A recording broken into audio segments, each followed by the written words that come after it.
오늘 우리에게 주시는 하나님의 말씀은 신명기 23장 19절부터 25절까지 말씀입니다. 내가 형제에게 구워주거든 이자를 받지 말지니 곧 돈의 이자, 식물의 이자, 이자를 낼 만한 모든 것의 이자를 받지 말 것이라. 타국인에게 내가 구워주면 이자를 받아도 되거니와 내 형제에게 구워주거든 이자를 받지 말라. 그리하면 내 하나님 여호와께서 내가 들어가서 차지할 땅에서 내 손으로 하는 범사에 복을 내리시리라. 내 하나님 여호와께 서원하거든 갚기를 더디하지 말라. 내 하나님 여호와께서 반드시 그것을 내게 요구하시리니 더디면 그것이 내게 죄가 될 것이라. 내가 서원하지 아니하였으면 무죄하리라. 그러나 내 입으로 말한 것은 그대로 실행하도록 유의하라.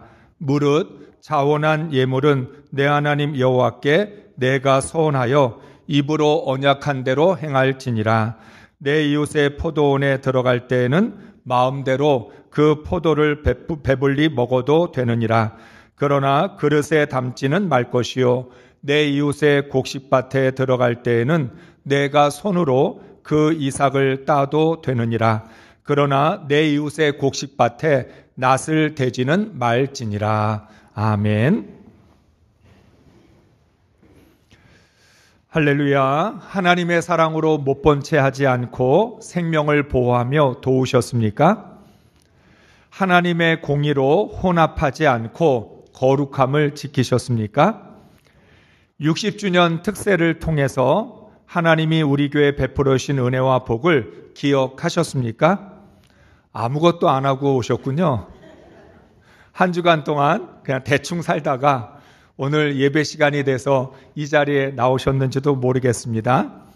하나님이 세우신 교회가 어떤 방향으로 나아가야 하는지는 우리가 결정할 수 없습니다. 하나님이 결정하십니다. 하나님의 뜻대로 하나님께서 이끄시는 금호제일교회가 될 수 있기를 주의 이름으로 축복합니다. 사랑하는 성도 여러분, 사람은 다른 사람을 못 본 채 하면서도 나를 못 본 채 하면 잘못했다고 책망합니다. 나의 죄와 허물은 못 본 채 하면서 다른 사람의 죄와 허물은 못 본 채 하지 않습니다. 참 이중적입니다. 우리가 구원받은 그리스도인으로 살아가면서도 내 안에 이중적인 삶의 태도는 쉽게 변하지 않습니다. 우리가 인생을 살아갈수록 깊이 깨닫게 되는 것은 인생이 모순이라는 것입니다. 이중성이라고 하는 말을 다르게 말하면 모순이라고 말할 수 있습니다. 앞뒤가 맞지 않습니다. 우리는 언제나 두 마음과 두 생각을 가지고 살아갑니다. 사람들은 행복을 위하여 온갖 노력을 다하면서도 자신의 행복을 스스로 망칩니다. 사랑하면서 상처를 주고 상처를 주면서도 사랑한다고 말합니다. 집안을 깨끗이 정리해 놓고도 집안을 어지릅니다. 열심히 눈물 흘려 기도하지만 그 기도와 전혀 다른 방향으로 살아갑니다. 무엇이 진짜 나의 모습일까요? 사랑하는 것이 나일까요? 상처 주는 게 나일까요? 집안을 깨끗이 정리하는 게 나일까요? 어지르는 게 나일까요? 도무지 이해할 수 없는 이중성이 내 안에 있고 그로 인하여 삶은 모순 덩어리입니다.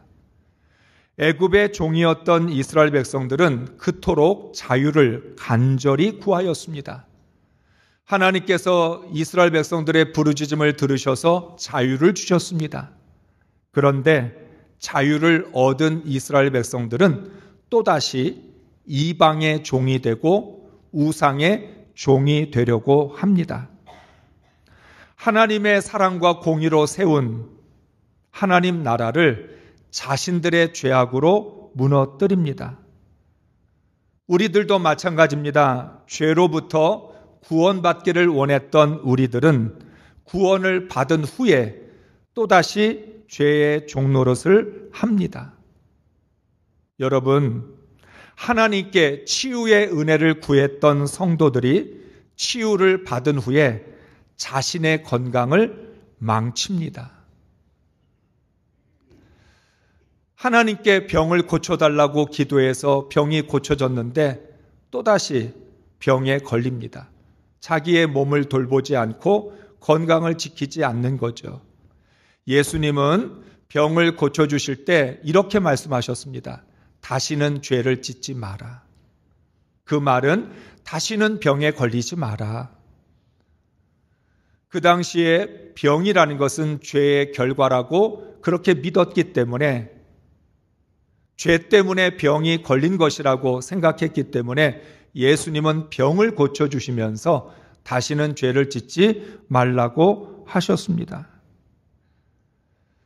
하나님의 은혜와 복을 사모했던 하나님의 자녀들이 하나님의 은혜와 복을 받은 다음에 자신의 죄악으로 그 은혜와 복을 삭제해 버립니다. 한마디로 말하면 이율배반적인 신앙입니다.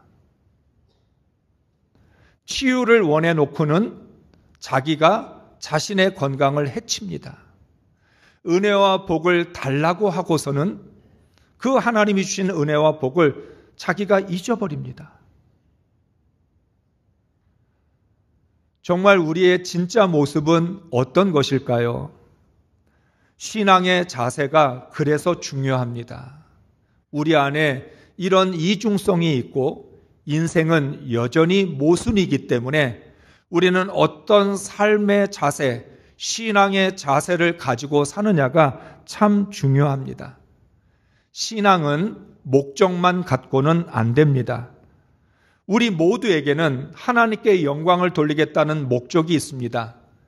신앙인들을 붙잡고 물어보면 누구나 다 그렇게 대답합니다. 나는 하나님께 영광을 돌리기를 원합니다. 그런데 하나님께 영광을 돌리겠다라고 하는 마음만 갖고 되는 게 아닙니다. 하나님께 영광을 돌릴 수 있는 신앙의 자세와 태도가 있어야 합니다. 우리는 하나님께 영광을 돌릴 방법이 문제라고 생각합니다. 나는 하나님께 영광을 돌리고 싶은데 방법이 없어. 하나님께 영광을 돌리기를 원하는데 방법을 찾지 못했다고 말합니다. 적절한 기회와 방법만 주어지면 언제든지 하나님께 영광을 돌리겠다고 자신합니다. 그러나 문제는 신앙의 자세와 태도입니다. 아무리 내게 하나님께 영광을 돌릴 기회와 방법이 주어져도 신앙의 자세가 잘못되면 영광을 돌릴 수 없습니다. 23장 14절의 말씀이 우리 신앙의 이러한 이중성, 모순을 정확하게 말해주고 있습니다. 함께 읽습니다. 주 당신들의 하나님은 당신들을 구원하시고 당신들의 대적들을 당신들에게 넘겨주시려고 당신들의 진안을 두루 다니시기 때문에 당신들의 진은 깨끗하게 유지되어야 합니다. 주님께서 당신들 가운데로 다니시다가 더러운 것을 보시면 당신들에게서 떠나시고 말 것이니 그런 일이 일어나지 않도록 당신들의 진을 성결하게 하십시오. 아멘. 하나님께서는 이스라엘 백성들이 가나안에 들어가기 전에 여러 번 약속하셨습니다. 내가 너희를 가나안에 들어가게 할 것이다. 전쟁은 내가 싸운다. 나는 너희에게 승리를 줄 것이다. 이렇게 수없이 약속을 하셨습니다. 이스라엘 백성들이 승리의 약속을 믿는다면 자신들의 진영을 정결하게 하고 거룩하게 해야 합니다. 14절의 말씀이 그렇습니다. 하나님이 당신들을 구원하시고 당신의 대적들을 당신들에게 넘겨주시는데 하나님이 당신들의 진영 안에서 두루 다니시다가 더러운 것을 보게 되시면 하나님이 당신들을 떠나실 수밖에 없다. 하나님께는 승리를 달라고 구해놓고는 자신들은 더럽고 부정하게 살아갑니다. 쉽게 말하면 하나님, 우리가 어떻게 살든지 하나님은 신경 쓰지 말고 하나님이 약속하신 승리만 달라고 말하는 것입니다. 우리는 더러워도 괜찮으니까, 우리는 거룩하지 않고 부정하게 살아도 하나님은 약속하신 걸 지키셔야 되지 않겠습니까? 라고 말합니다. 그런데 오늘 말씀에서는 이야기하죠. 하나님이 너희와 함께 하시려면 너희의 진영 안이 거룩하고 정결해야 된다. 만약에 너희들이 거룩하지 않고 정결하지 않으면 하나님은 더 이상 너희와 함께 하지 않으실 것이고, 그러면 하나님이 약속하신 승리도 없을 것이라고 말씀합니다. 사랑하는 성도 여러분, 하나님의 은혜를 구하면서 더러운 삶을 지속한다면 하나님도 은혜 베풀기를 거절하십니다. 하나님의 손이 짧아서가 아닙니다. 하나님의 능력이 부족해서 구원하지 못하시는 게 아니라 우리가 더럽고 부정하기 때문에 하나님이 임재하지 않으시기 때문입니다. 신앙의 자세란 일관성입니다. 하나님을 믿는 건 처음부터 끝까지 앞이나 뒤나 똑같아야 합니다. 일관되고 한결같아야 한다는 거죠. 하나님은 언제나 우리에게 일관되시고 한결같이 은혜를 베푸시고 우리와 함께 하십니다. 하나님께 전쟁의 승리를 구한다면 자신들의 진영에 더럽고 부정한 것을 치워야 합니다. 싸움은 하나님이 하시지만 더럽고 부정한 것은 이스라엘 백성들 스스로 치워야 합니다. 주님이 내 안에 머물기를 원한다면 내 심령 안에 죄악을 치워내야 합니다. 주님이 내 안에 거하기를 원하시면서도 여전히 내 속에 온갖 죄악들을 방치해 둔다면 하나님은 나와 동행하지 않으실 것입니다. 주님이 내 안에 머물기를 원한다면 내 심령이 거룩해져야 되고, 거룩해지려면 성령과 진리를 구해야 합니다. 성령과 진리로 살아야 주님이 내 안에 거하시며 나와 동행하십니다. 그렇기 때문에 자세가 바뀌지 않으면 진정한 변화는 일어나지 않습니다. 여러분, 말보다 자세가 진실을 말해줍니다. 사람은 얼마든지 말을 번지르게 할 수 있습니다. 그런데 자세는 바뀌지 않아요. 신앙생활을 하는 그리스도인에게 있어서 가장 중요한 건 말이 아니라 자세와 태도입니다. 잘못된 자세는 좀처럼 변하지 않습니다. 제가 많은 신앙인들을 바라보면서 함께 신앙생활하면서 깨닫게 된 게 있어요. 아무리 은혜를 받아도 자세와 태도는 쉽게 변하지 않는다. 내 심령의 상태는 자세와 태도가 말해줍니다. 정말 예수 믿고 변화됐느냐라고 하는 것은 그 사람의 자세가 증명하는 거죠.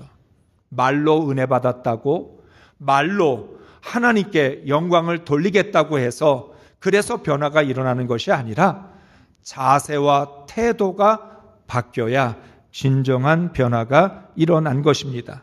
결국 문제는 어떤 신앙의 자세로 신앙생활을 하느냐입니다. 오늘도 하나님은 하나님 나라 백성이 어떤 자세를 가져야 하는지를 가르쳐 주십니다. 첫째는 형제에게 이자를 받지 말아야 합니다. 19절, 20절 말씀을 메시지 성경으로 읽겠습니다. 여러분의 친족에게 구워준 것이 있거든 이자를 받지 마십시오. 돈이든 양식이든 옷이든 이자를 받을 수 있는 그 어떤 것에도 이자를 받지 마십시오. 외국인에게는 이자를 받아도 되지만 여러분의 형제에게는 이자를 받아서는 안 됩니다. 그래야 하나님, 여러분의 하나님께서 여러분이 하는 모든 일과 여러분이 들어갈 차지할 땅에 복을 주실 것입니다. 아멘. 너무나 좋죠? 예배 끝나고 돈 좀 빌려줘. 무이자야. 아마 여러분 그렇게 말할지도 모르겠습니다. 형제에게 돈을 빌려줄 때는 이자를 받지 마라. 무슨 뜻일까요? 다른 사람에게 돈을 빌린다는 것은 그만큼 절실하다는 뜻입니다. 아무 생각 없이 소비하기 위하여서 쉽게 돈을 빌리는 사람들도 있겠지만 대부분은 너무나 간절해서 돈을 빌리게 됩니다. 하나님 나라 백성은 형제의 간절함을 이용해서 돈을 벌지 않습니다. 세상 나라에서는 돈을 빌려주는 중요한 목적은 이자를 받아서 돈을 벌기 위해서입니다. 상대방의 어려움을 이용하여 내가 돈을 벌면 되는 것입니다. 급전이 필요한 경우에는 이자가 기하급수적으로 늘어나게 됩니다. 여러분 예전에 달러 이자 쓰신 적 있어요? 달러 이자. 급할수록 이자는 비싸져요. 다급하니까 비싸도 돈을 빌릴 수밖에 없지 않습니까? 그런데 하나님이 말씀하시는 핵심이 무엇이에요? 다른 사람들의 절박함을 이용해서 형제의 어려움을 이용해서 그것이 네가 돈을 벌기 위한 수단이 돼서는 안 된다는 것입니다. 하나님의 사랑과 공의에 어긋나는 일입니다. 형제의 어려움을 악용하여 내 재산을 증식하는 것은 하나님의 은혜를 무시하는 일입니다. 여러분, 우리가 얼마나 이중적입니까? 우리는 하나님의 은혜로 산다고 말하면서 누군가가 어려움 때문에 돈을 빌리기를 원하면 우리는 비싼 이자를 받으려고 합니다.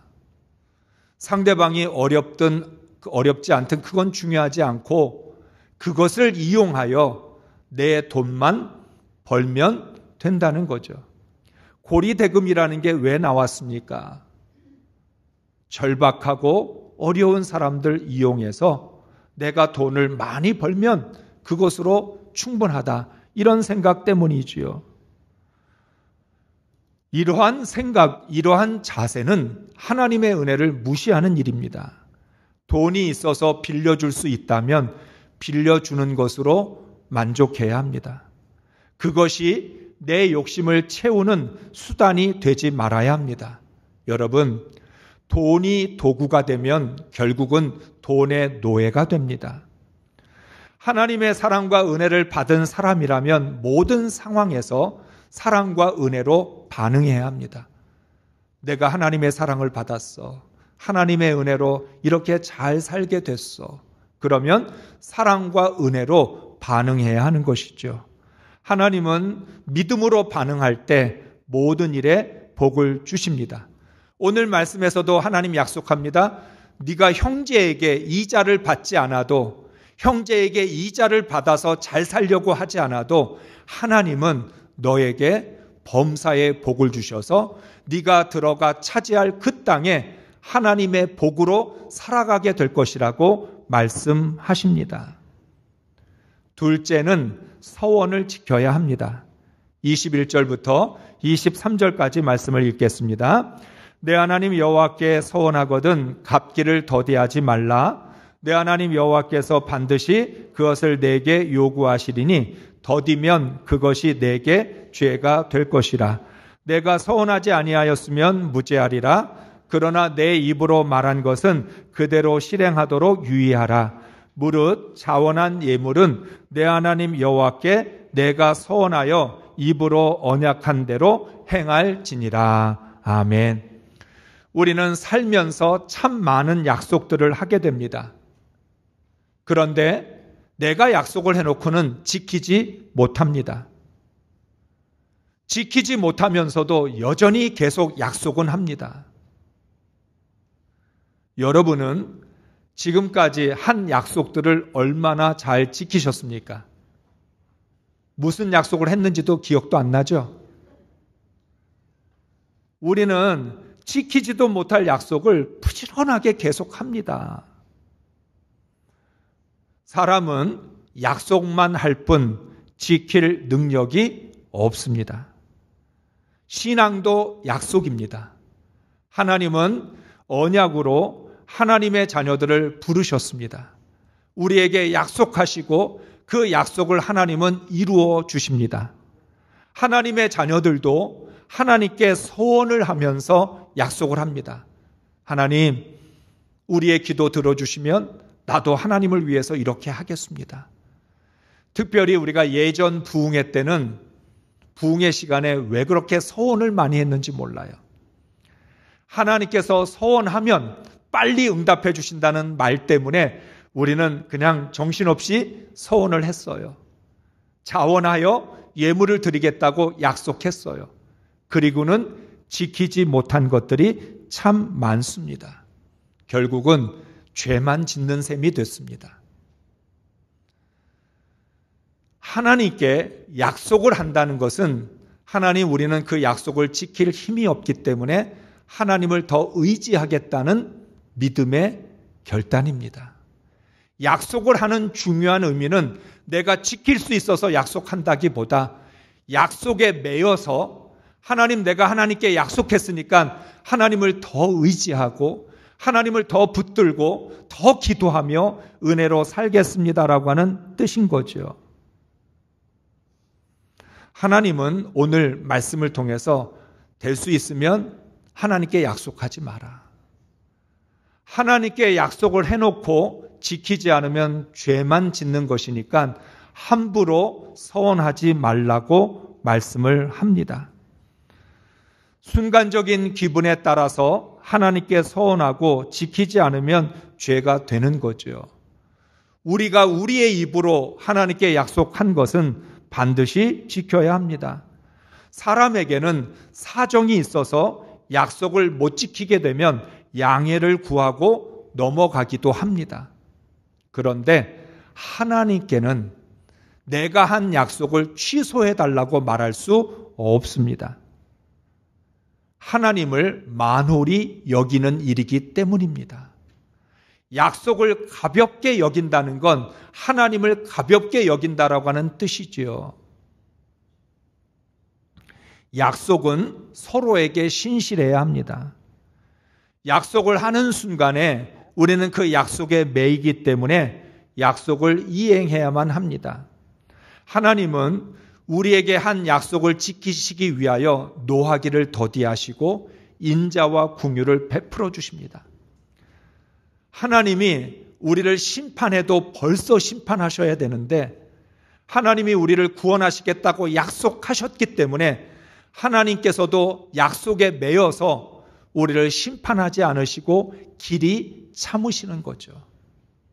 하나님도 이렇게 약속을 지키기 위하여 참으시는데 우리는 그 약속들을 너무 가볍게 여기거나 아무렇게나 생각을 하는 겁니다. 신실하신 하나님께 서원할 때는 나도 신실해야 합니다. 하나님 나라 백성은 함부로 서원하지 않고 약속했으면 반드시 지켜야 합니다. 이것이 하나님 나라 백성의 자세입니다. 그러니까 하나님은 우리에게 약속하라고 강요하신 적이 없어요. 서원하라고 하나님이 말씀하신 거 아니에요. 내가 하나님의 은혜를 빨리 받고 기도의 응답을 빨리 받고 싶다는 욕심 때문에 내가 서원하고 내가 약속해놓고는 내가 지키지 않는 것이라는 거예요. 이것이 하나님 나라 백성의 자세에서 잘못된 것이라고 말씀합니다. 하나님 나라 백성은 약속을 할 때도 신중하고 그리고 그 약속을 했다면 그 약속을 지킬 줄 아는 그러한 사람들이 되어야 하는 것입니다. 셋째는 선을 지켜야 합니다. 24절, 25절의 말씀을 읽습니다. 당신들이 이웃 사람의 포도원에 들어가서 먹을 만큼 실컷 따 먹는 것은 괜찮지만 그릇에 담아가면 안 됩니다. 당신들이 이웃 사람의 곡식밭에 들어가 이삭을 손으로 잘라서 먹는 것은 괜찮지만 이웃의 곡식에 낫을 대면 안 됩니다. 아멘. 이스라엘 백성들은 하나님의 은혜로 살아가는 백성들입니다. 그래서 어떤 자세, 태도들을 가지고 있었냐면 이 가나안 땅은 하나님이 주신 땅이고 이 가나안 땅에서 우리가 수확을 거두는 것도 하나님이 은혜로 주신 것이다. 다시 말하면 하나님이 주신 땅에서 그 땅의 소산을 거두는 것은 전적으로 하나님의 은혜이다. 그러면 하나님의 은혜라고 말로만 하지 않고 이게 정말 하나님의 은혜로 믿는다면 우리는 어떤 자세를 가져야 될까? 이거는 이웃들과 형제들과 나누어야 된다는 것입니다. 하나님이 주신 땅에서 하나님의 은혜로 거둔 소산들, 그것은 나 혼자만 먹으라고 주신 것이 아니라 형제들과 나누라고 주신 것이라는 그런 신앙의 자세가 있었습니다.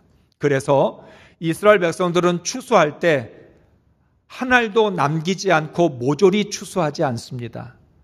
넉넉히 그 열매들을 털어서 땅에 떨어뜨립니다. 가난한 사람들이 가져가서 먹으라고.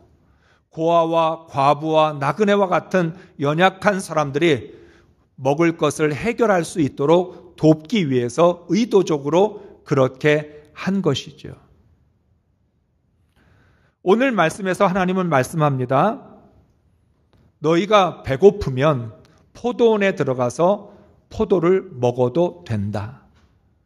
너희들이 정말 굶주렸다면 밭에 들어가서 이삭을 잘라서 비벼서 먹으면 된다. 허락해 주십니다.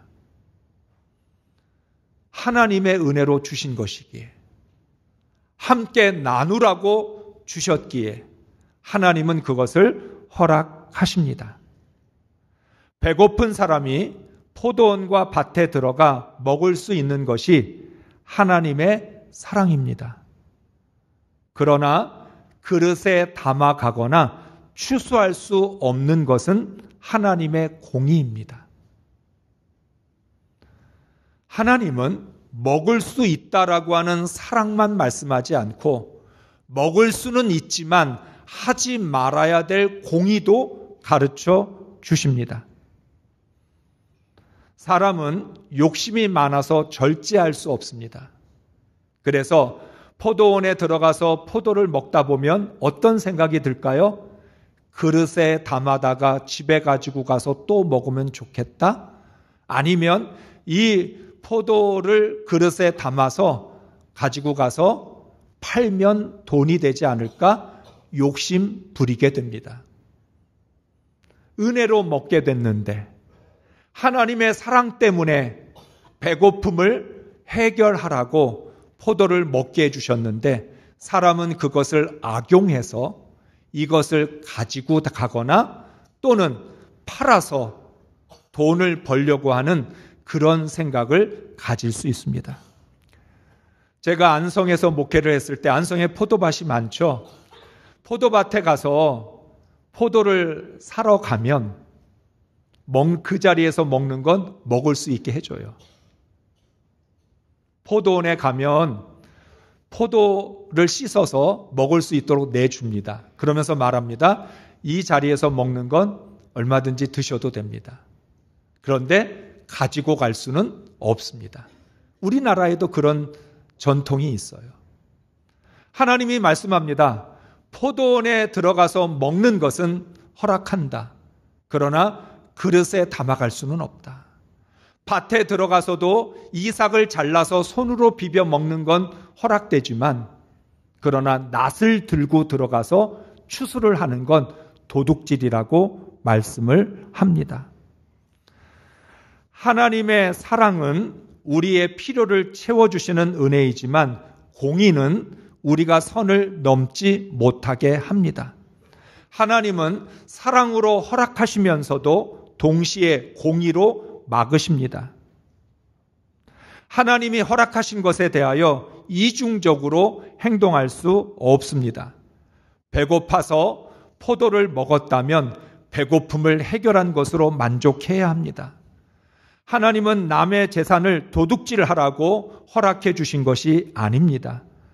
밭에 들어가서 이삭을 잘라 먹었다면 그것으로 감사해야 합니다.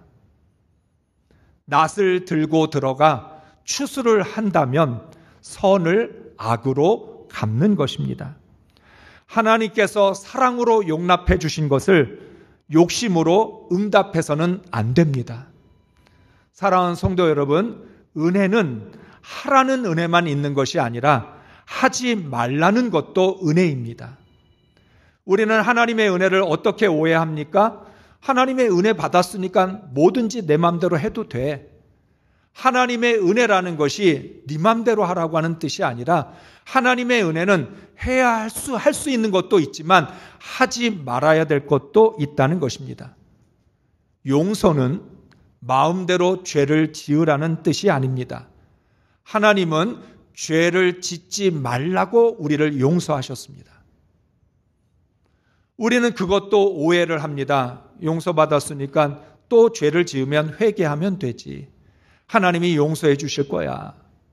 용서가 죄를 지으라고 용서하는 게 아니라 다시는 죄를 짓지 말라고 용서를 하신 것입니다.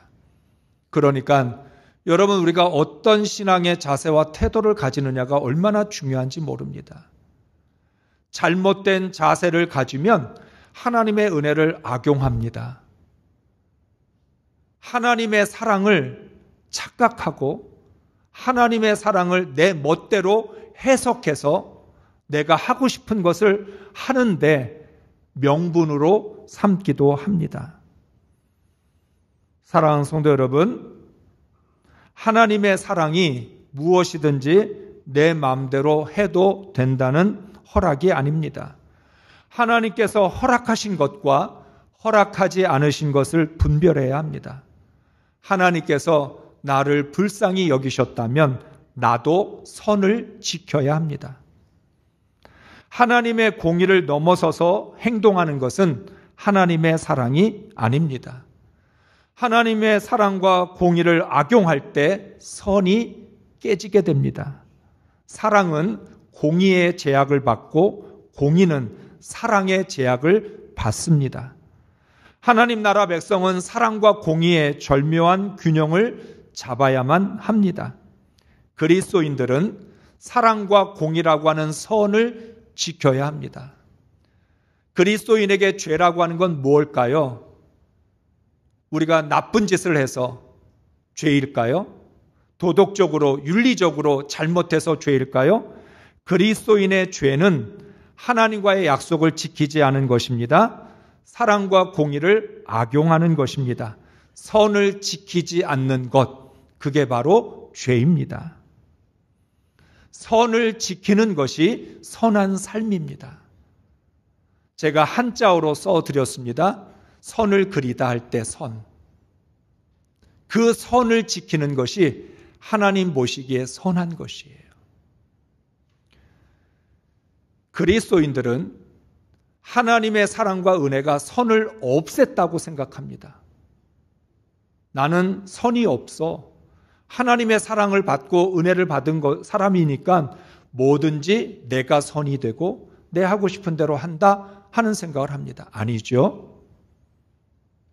선을 지켜야 선한 삶을 살아갈 수 있는 것이지요. 선을 지켜야 하나님의 나라가 세워지고 하나님이 베풀어 주신 은혜와 복을 충만히 누릴 수 있습니다. 60주년을 맞이하는 우리 금호제일교회, 선을 지키는 교회가 되기를 바랍니다. 선을 지켜서 하나님 보시기에 선한 일을 할 수 있는 교회가 되어야 합니다. 하나님 나라 백성의 자세로 그리스도인다운 품격과 향기를 나타낼 수 있기를 주의 이름으로 축복합니다.